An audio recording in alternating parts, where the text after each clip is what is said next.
TG Plus News edizione di Treviso, buonasera. Apriamo il nostro notiziario con la cronaca.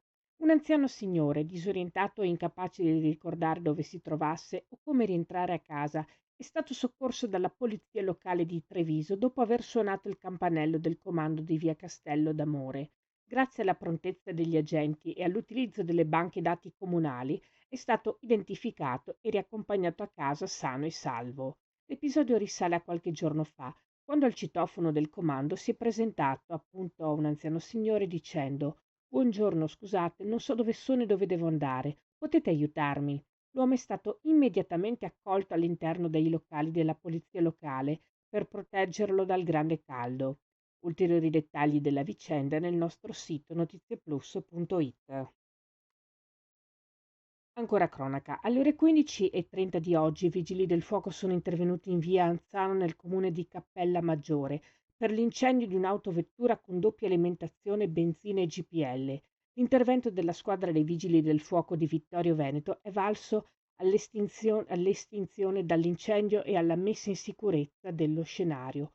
Fortunatamente illeso il conducente dell'auto. Alcuni disagi alla viabilità. Sul posto presenti anche i carabinieri. Cambiamo argomento.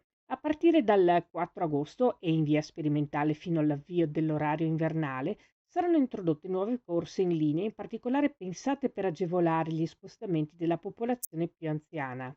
Nella fascia di metà mattina saranno operative due nuove corse sulla linea 7, Sant'Artemio stazione San Lazzaro, una nuova corsa sulla linea 10, Mignagola, Carbonera, Selvana stazione. Nelle giornate feriali del mese di agosto saranno così garantite fino a 37 corse di linea sulla direttrice Treviso-Carbonera. Le informazioni aggiornate saranno disponibili alle principali fermate e a bordo dei mezzi.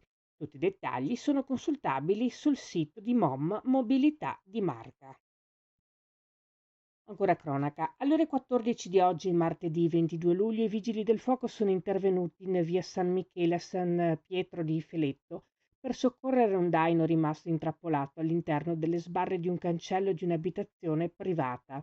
La squadra accorsa dal distaccamento di Conegliano ha provveduto a liberare il daino, aprendo leggermente le sbarre del cancello, coprendo prima il viso dell'animale, evitando così che si agitasse durante le operazioni di salvataggio. Successivamente l'animale è stato visitato dal personale del centro di recupero fauna selvatica. Era questa la nostra ultima notizia. Grazie per averci seguiti. Arrivederci.